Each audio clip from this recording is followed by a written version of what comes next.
everybody, and welcome to the Industry and Esports Insider podcast, where I speak to people and personalities within the esports sector. I'm your host, Tom Daniels, the editor of Esports Insider, and today I will be joined by Bernard Chong, the founder of BREN Esports, a Southeast Asian esports Goliath, most notably known for the Mobile Legends Bang Bang team in Southeast Asia. We'll be talking to Bernard about the origins of BREN Esports, entering the Southeast Asian esports scene, and the differences that he sees with Southeast Asian esports and US esports, where he's currently based. We'll also be talking about his current plans and what he kind of expects to do now he's based in the US. And also we're going to be talking about the unfortunate drug charges that he had back in last year, which have now been cleared in 2023, and how that affects him and how that kind of affected his reputation and how he's looking to essentially start afresh in the US. So, without further ado,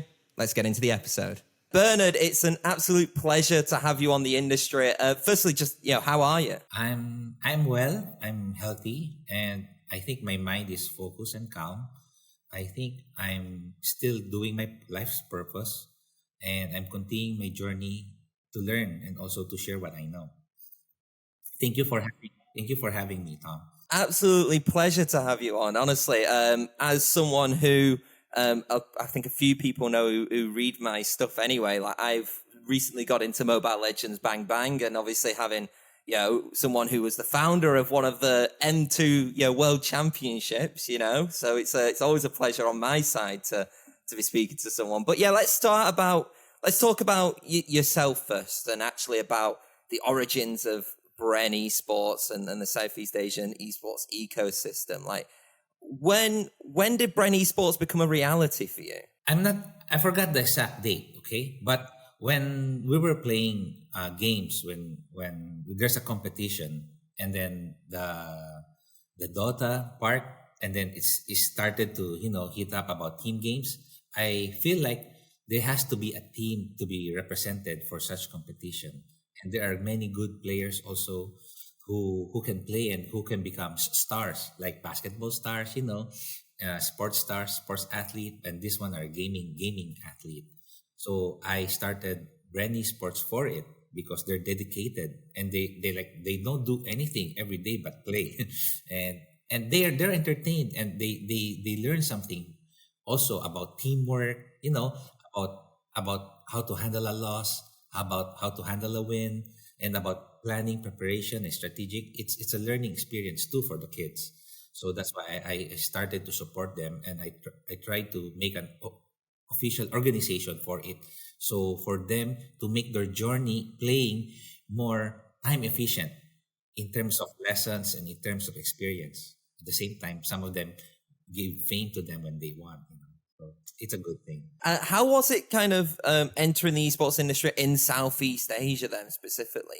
It's like, I think it's fascinating to see how different regions kind of, utilize esports. And I've had the pleasure of going to Malaysia in particular, and esports down there, especially mobile esports, seems huge. So how was it for you to kind of jump into the esports industry in Southeast Asia? Well, Southeast Asia normally excels in esports, or seems more familiar in esports, because in a world stage, normally the basketball, the sports industry, normally it's the US or the Europe countries that's are the stars of them in sports, right? I mean, generally, okay.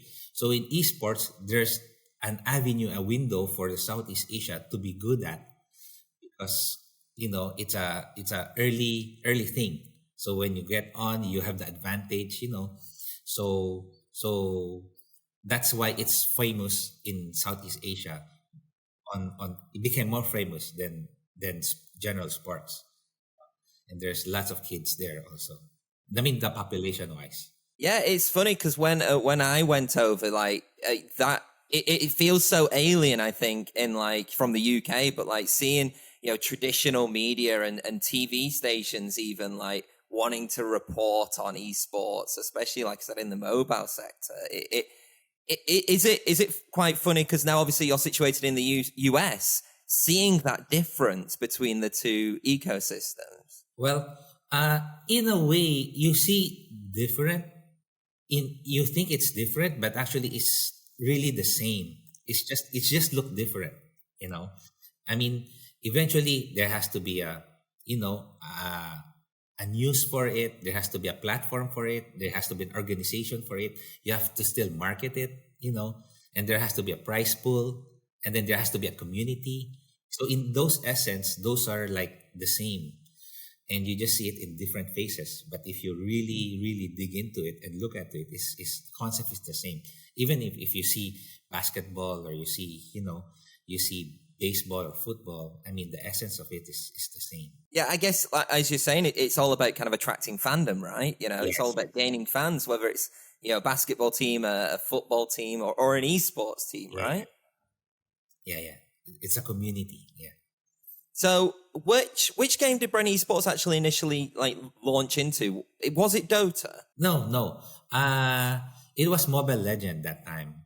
Yeah, because Dota was a PC game, and that time in when we launched it, we like to be in mobile because we the PC game, it was earlier, because Dota was already happening, and the competition already has many years of happening before BREN Esports was established. So we launched into the Mobile Legends game, and it's a mobile app competition, and that's where we make teams and competed.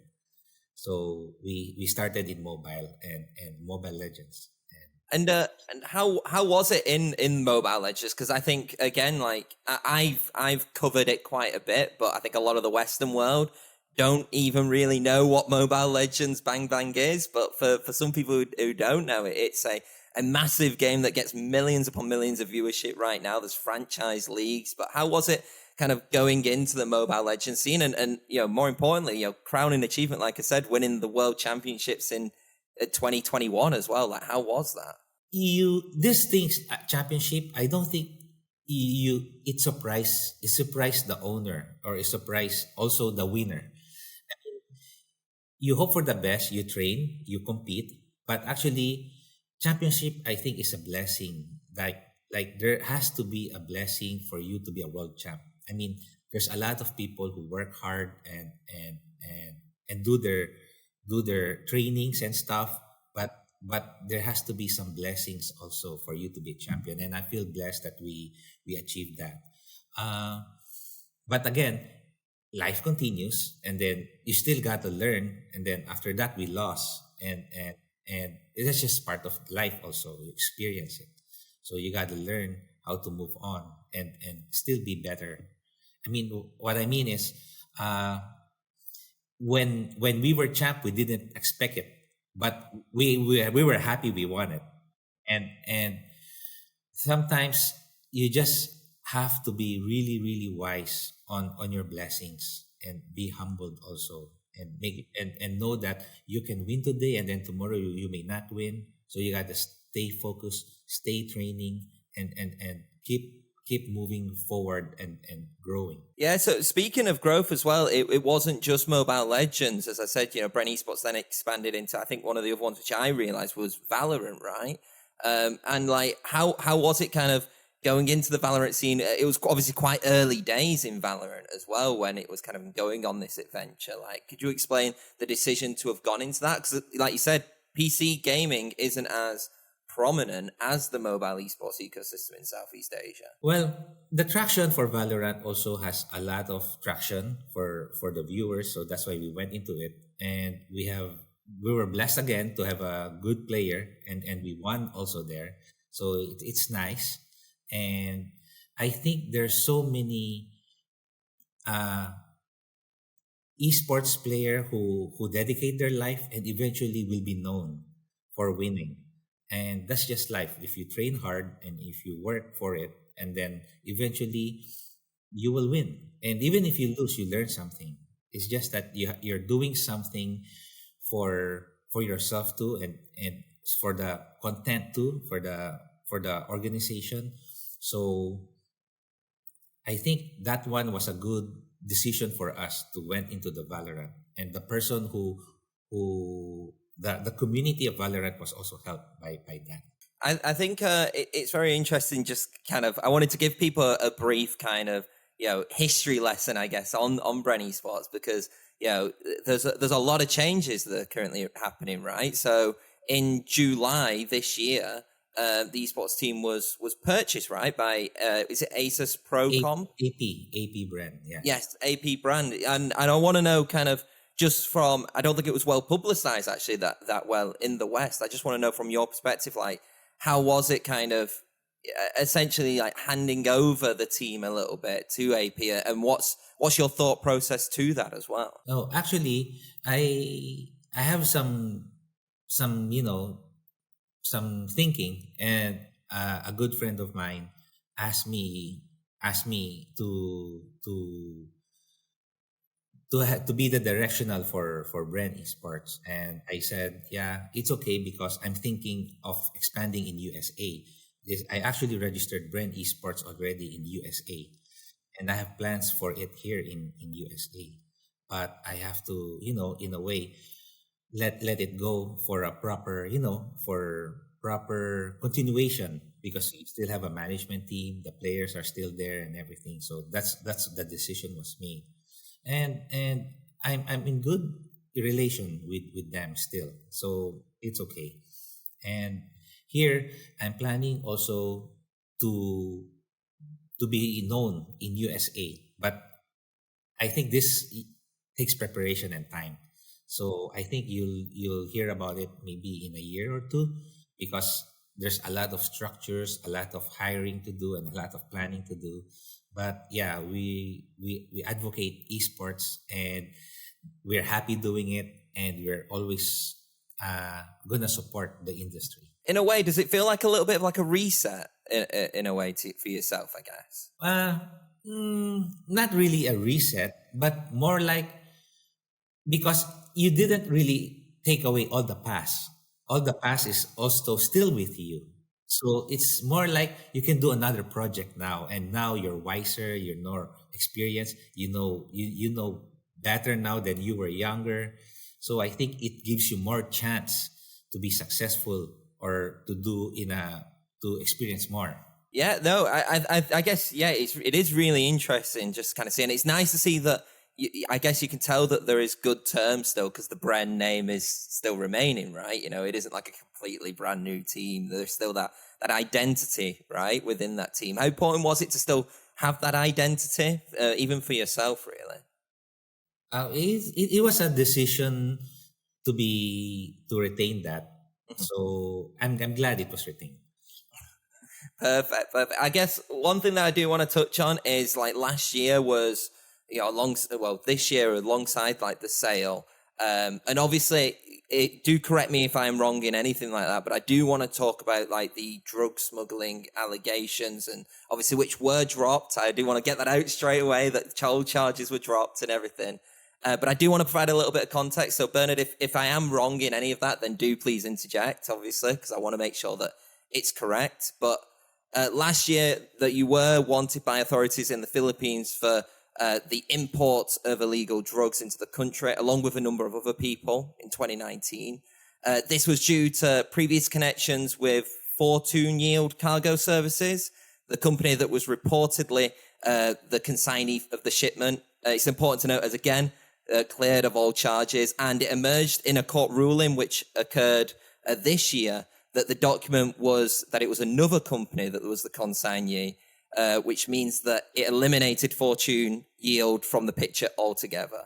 That's quite a lot, to kind of be thrown at you, essentially, right?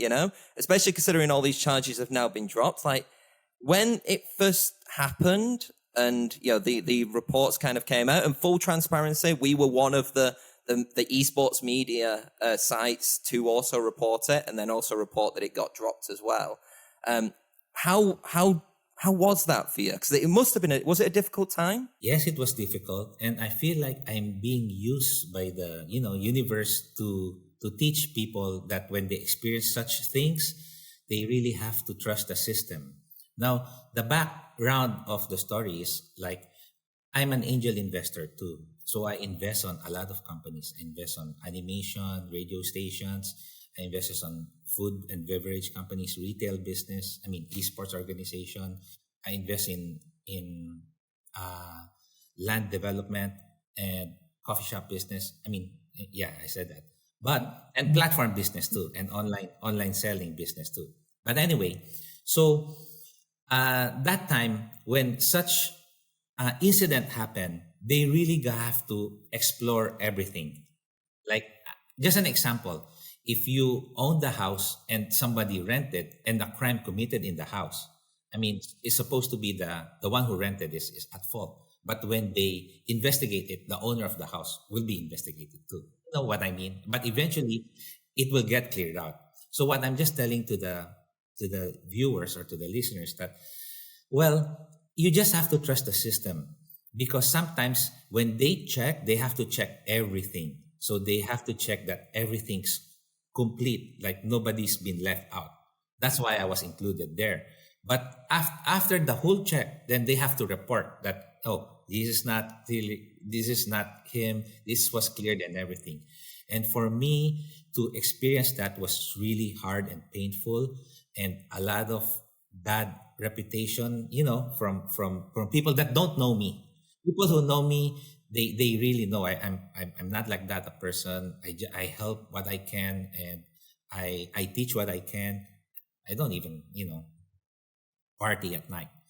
Then and then anyway, uh, what I'm saying is these things happen in people, and all you have to do is trust the system. The system has its own way to check, and if you're really innocent, it will come out innocent. And I'm happy it's done, and now I can move forward now to pursuing my purpose again. But that was a hard struggle for me. Do you think it, in some way, shape, or form, affected your reputation? Maybe not now, but at least during that time. Yes, it does.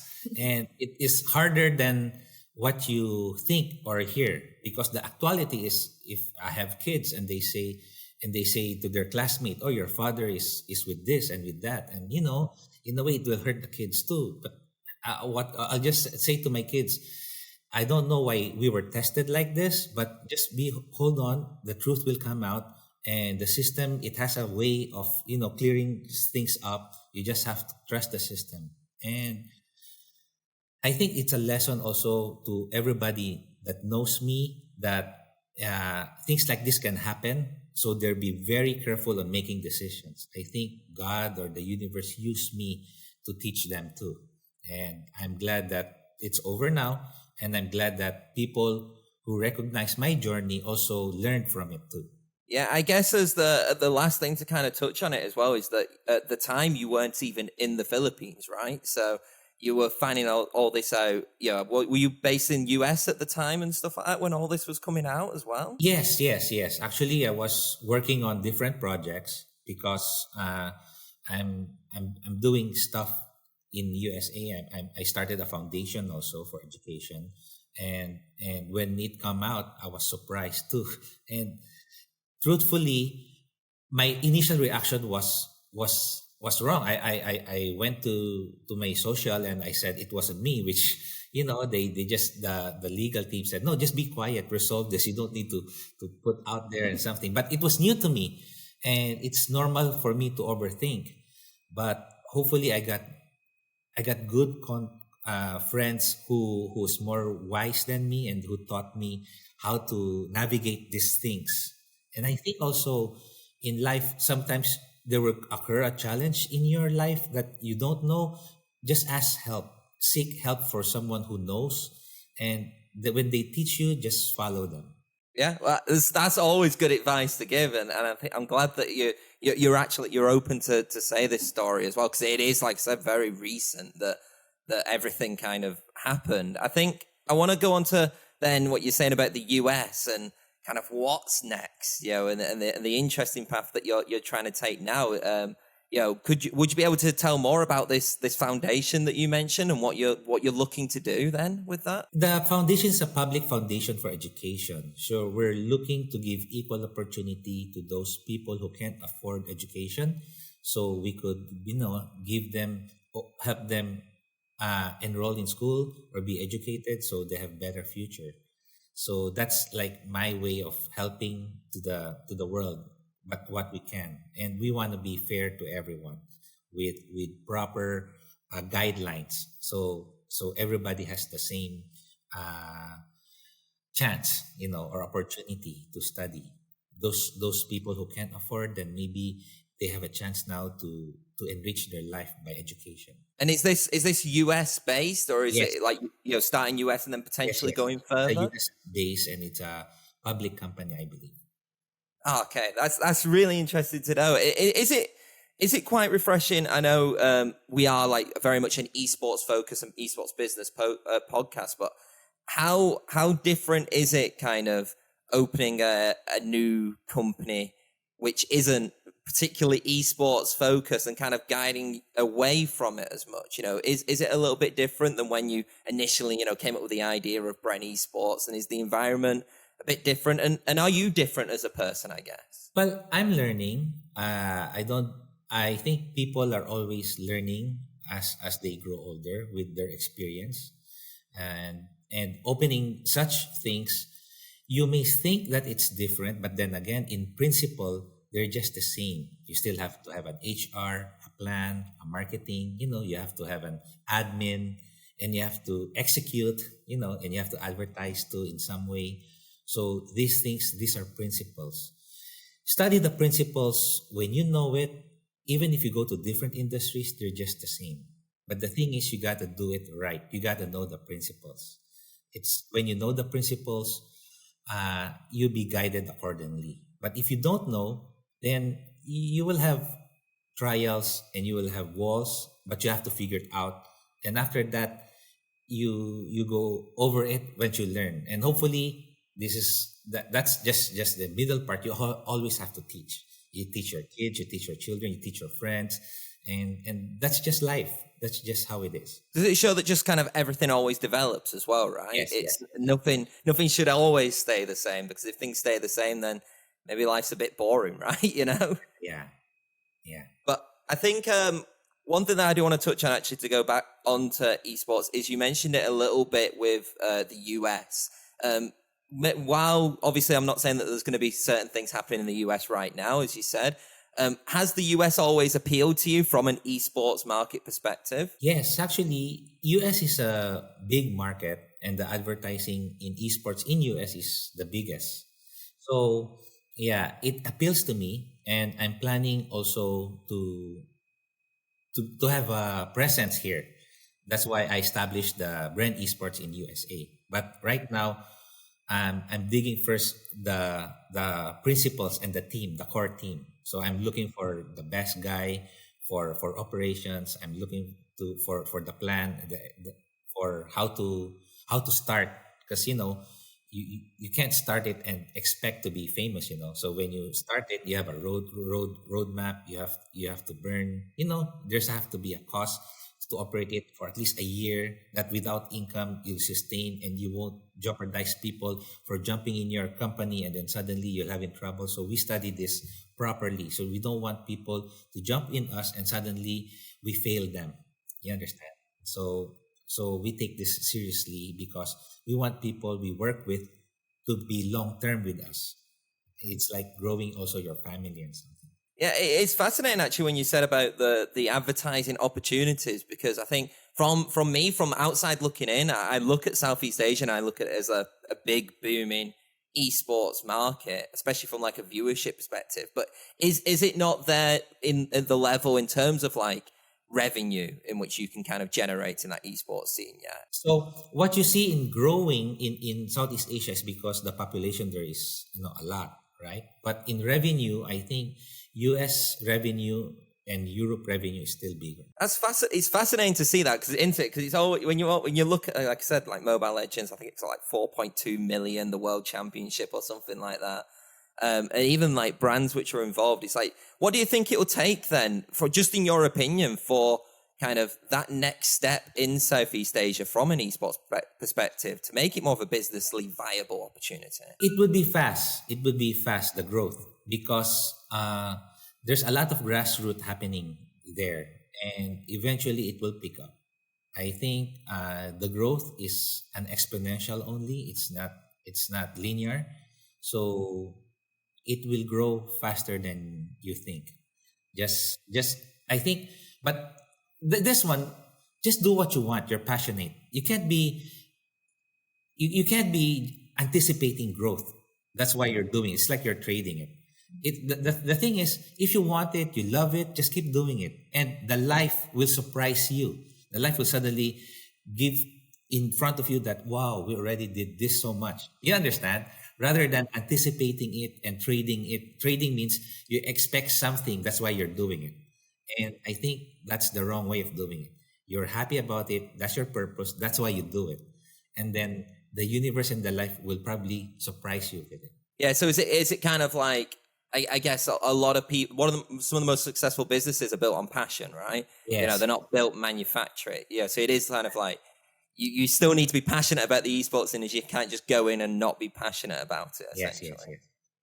So in terms of like what you see in the US market in particular, again, I don't want to put words in your mouth about anything. I just want to know from a business perspective, from your mind anyway.